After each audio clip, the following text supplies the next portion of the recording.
Assalamualaikum warahmatullahi wabarakatuh. Apa kabarnya pemirsa Banjar TV? Semoga selalu dalam keadaan sehat walafiat dan tetap semangat dalam melakukan segala aktivitas. Senang sekali bersama saya Miratun Nahar menjumpai Anda di Lintas Bandung Sepekan edisi Minggu 23 Mei 2021. Serangkaian berita terpilih selama sepekan kami sajikan selama 1 jam dan inilah informasi selengkapnya untuk Anda.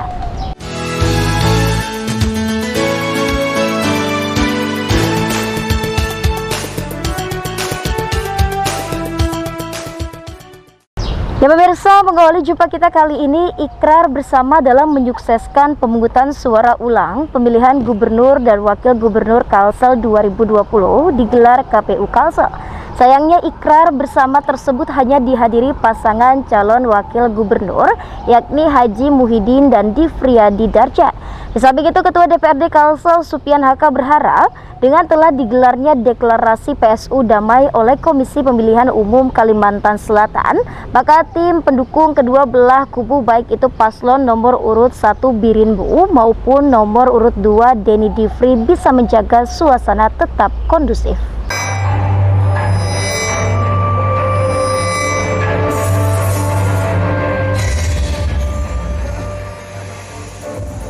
Ikrar bersama pemungutan suara ulang pasca putusan Mahkamah Konstitusi dalam pemilihan gubernur dan wakil gubernur Kalsel tahun 2020 digelar KPU Kalsel di salah satu hotel di Banjarmasin Kamis 20 Mei 2021. Ikrar bersama dalam rangka menyukseskan PSU yang sehat, aman, damai, tertib dan lancar sesuai asas rahasia, jujur dan adil tersebut juga dihadiri KPU dan Bawaslu RI, PJ Gubernur Kalsel, Ketua DPRD Kalsel dan sejumlah tamu undangan lainnya. Sedangkan dari paslon gubernur hanya dihadiri para wakilnya saja seperti paslon nomor urut 01 dihadiri Haji Muhyiddin, sedangkan paslon nomor urut 02 dihadiri Difriyadi Darjat. Kepada awak media, calon wakil gubernur nomor urut 01 mengatakan ketidakhadiran calon gubernur Kalsel Haji Sabirinor di kegiatan ikrar bersama ini lantaran ada agenda pertemuan dengan masyarakat. Meski Cagup tidak hadir, namun paslon nomor urut 01 menyatakan komitmennya untuk menciptakan PSU aman dan damai. Ini karena ikrar ini mudah-mudahan kita pelaksanaan PSU benar-benar kondusif, aman dan damai. Paman tadi kita ada telepon sama tim bahwa Paman ada janji masyarakat, itu lebih penting ya. Janji ditinggalkan kan kita mungkin masyarakat bisa kecewa. Jadi alhamdulillah hari ini sama-sama wakil.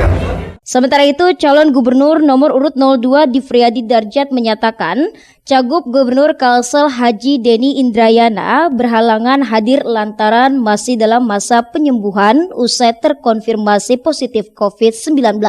Meski demikian, ia menyatakan komitmennya untuk sama-sama menjaga PSU berlangsung aman dan damai. Ya, kita ini berintegritas untuk itu. Kita punya komitmen untuk itu. Dan kita harapkan rakyat bersama-sama di wilayah PSO maupun yang bukan PSO menjaga itu. Kita melakukan hal-hal yang terbaik untuk bagi. Alasan Denny nggak hadir atau Pak? Pada ini masih proses penyembuhan.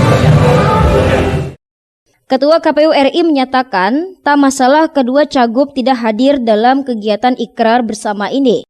Pasalnya kedua cawagup sudah sepakat menjaga komitmennya untuk menciptakan PSU dengan suasana aman, damai dan lancar.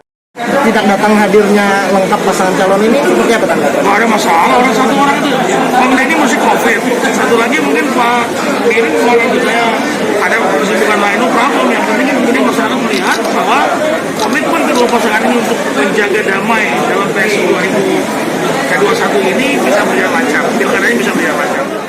Buhail, Banjar TV.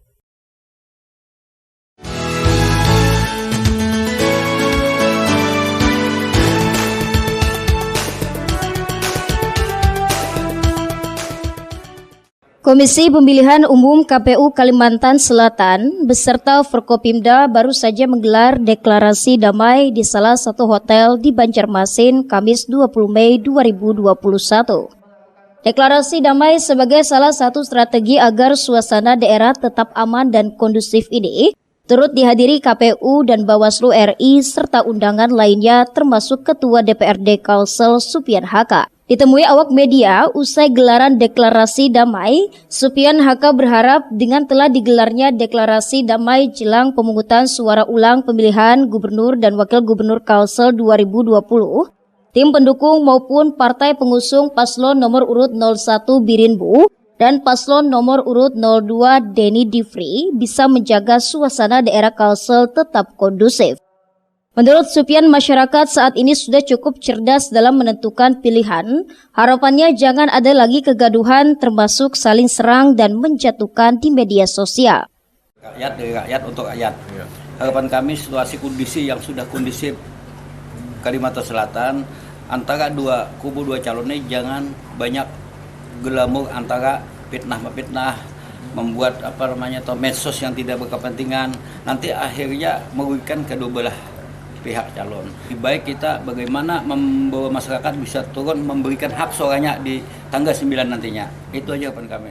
Sementara itu harapan lainnya juga disampaikan anggota DPRD Kalsel Haji Hasanuddin Murad yang berharap deklarasi damai ini jangan hanya sekedar formalitas, namun benar-benar dijalankan dan difahami substansi dari pemilihan damai itu sendiri, baik itu saat prosesnya maupun pasca berlangsungnya kegiatan. Formalitas, artinya formalitas saja dilaksanakan, tapi tanpa dipahami substansi dari pemilu damai itu sendiri. Ya, tentu harapan kita adalah damai ini betul-betul baik dari saat prosesnya maupun pada saat pelaksanaannya maupun paskanya. Jadi betul-betul suasana damai itu terciptakan. Oleh karena itulah pemilu damai yang dilakukan besok itu jangan sekedar sebuah momentum yang dianggap formalitas saja. Tak hanya itu, anggota Komisi 3 DPRD Kalsel ini juga meminta agar masing-masing kubu pasangan calon memahami dan menghargai dari deklarasi damai ini. Muhail, Banjar TV. Berikutnya, pemirsa, KPU Kalsel terus melakukan evaluasi dan monitoring terhadap kesiapan PSU Gubernur dan Wakil Gubernur Kalsel yang akan dilakukan bulan Juni nanti. Di samping itu, Bawaslu Banjar di Martapura mengadakan bimbingan teknis Panwas kepada 5 kecamatan yang akan melaksanakan pemungutan suara ulang pemilihan Gubernur dan Wakil Gubernur Kalimantan Selatan. Pemilihan wali kota dan wakil wali kota Banjarmasin sampai saat ini masih belum bisa dilakukan penetapan oleh KPU setempat. Pasalnya, hasil putusan PSU atau pemungutan suara di 3 kelurahan masih kembali digugat oleh salah satu pasangan calon, bahkan sudah dilakukan registrasi ke Mahkamah Konstitusi. Melihat pemilihan wali kota dan wakil wali kota Banjarmasin tersebut, Komisioner KPU Kalsel Hatmiati beberapa waktu lalu terus melakukan evaluasi dalam rangka menghadapi PSU Gubernur Juni nanti. Nanti kami tekankan sekaligus juga sebagai bentuk evaluasi ya pelaksanaan tanggal 28 kemarin itu. Memang ketika kami melakukan monitoring bersama KPU RI, bahkan juga Bawaslu RI yang turut serta di beberapa TPS, kami memang masih menemui ya beberapa hal prosedur yang mungkin tidak tepat. Misalnya ada kemarin pemilih dari TPS lain itu mencoblos di TPS satunya gitu ya. Walaupun ada alasan mereka terburu apa segala macam. Jadi keteledoran kita adalah tidak mengecek di dalam daftar hadir DPT.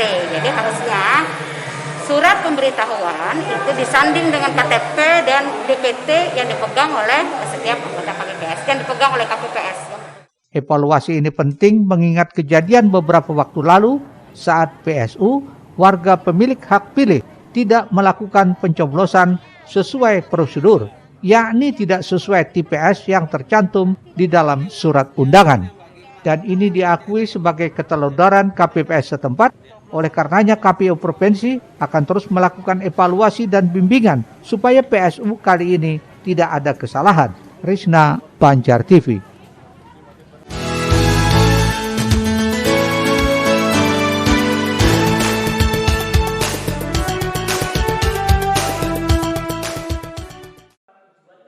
Guna memantapkan persiapan di tingkat kecamatan serta memberikan pembekalan pengawasan, Bawaslu Banjar di Martapura menggelar BIMTEK Panwas bagi mereka yang akan bertugas di 5 kecamatan di Kabupaten Banjar melaksanakan PSU pemilihan gubernur dan wakil gubernur Kalsel. Ditemui di sela kegiatan tersebut, Ketua Bawaslu Banjar Fajri Tamjidillah menyatakan selalu mengingatkan jajaran di bawahnya untuk memaksimalkan proses pengawasan baik di tingkat kecamatan maupun desa.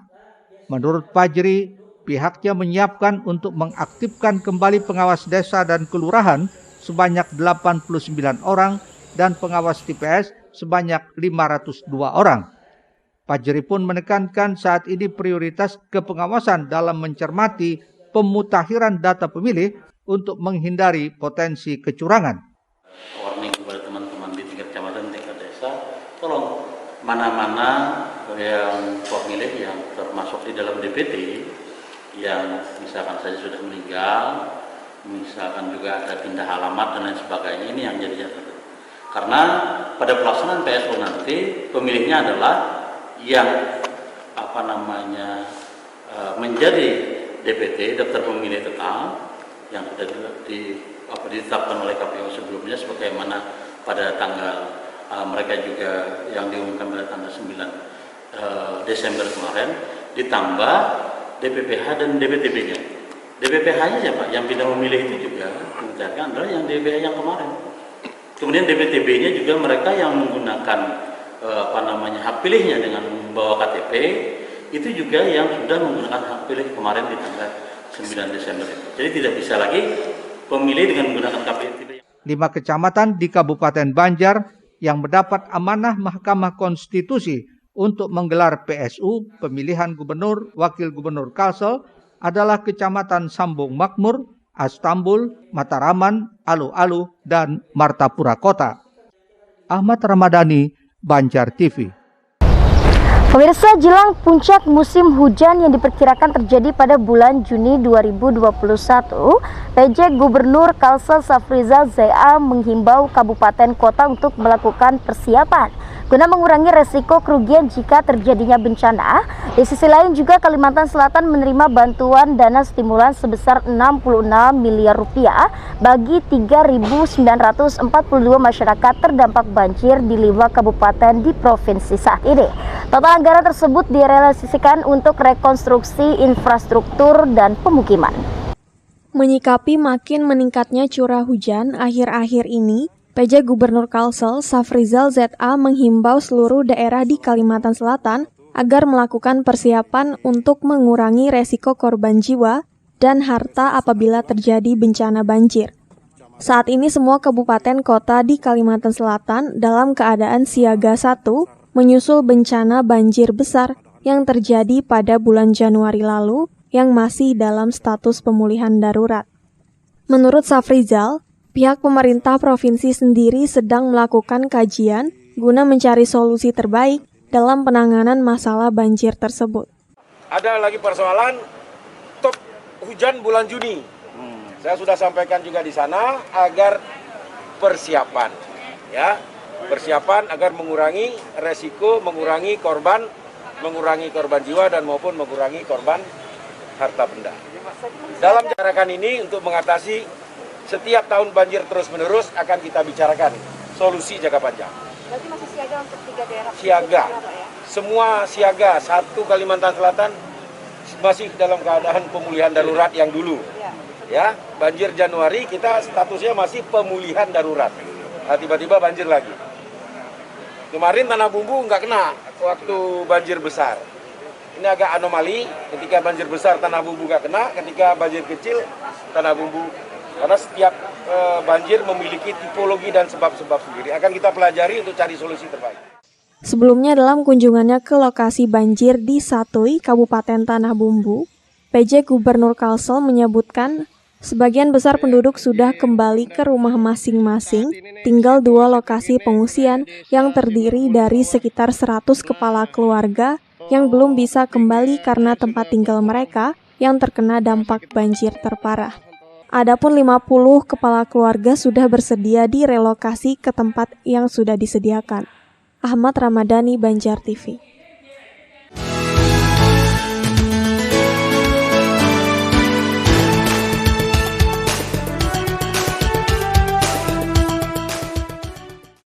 Dari 12 kabupaten kota yang diusulkan mendapat bantuan pusat bagi perumahan akibat bencana banjir, 5 kabupaten berhasil direalisasikan, yakni Kabupaten Banjar, Barito Kuala, Hulu Sungai Tengah, Tanah Laut, dan Balangan.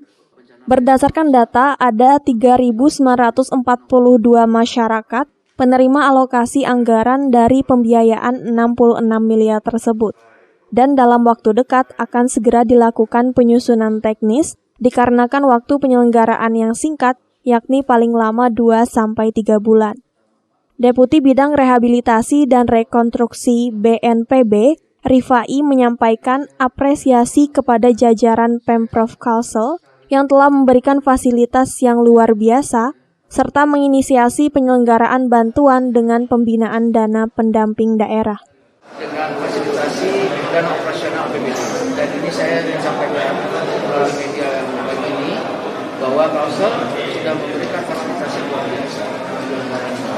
Banyak daerah, mungkin baru Kalimantan Selatan yang bisa menginisiasi penyelenggaraan ini dengan pembinaan dana pendamping daerah.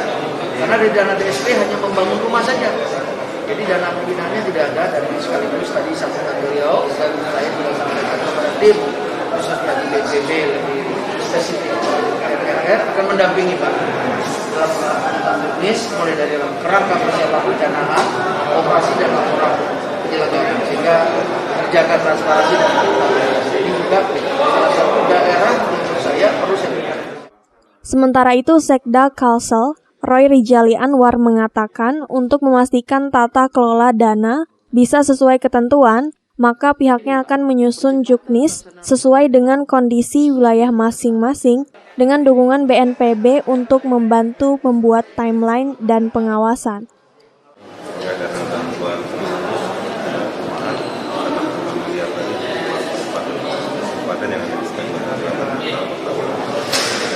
Dan juga agar tata kelola pelaksanaan dan ini bisa dilakukan hingga dalam tahap perencanaan pelaksanaan sampai laporan kita akan mulai dengan menyusun juknis ini saya kira di wilayah masing-masing sehingga nanti mungkin akan sesuai dengan kondisi daerah masing-masing dan setiap kebutuhan yang terbantu akan terus yang dilakukan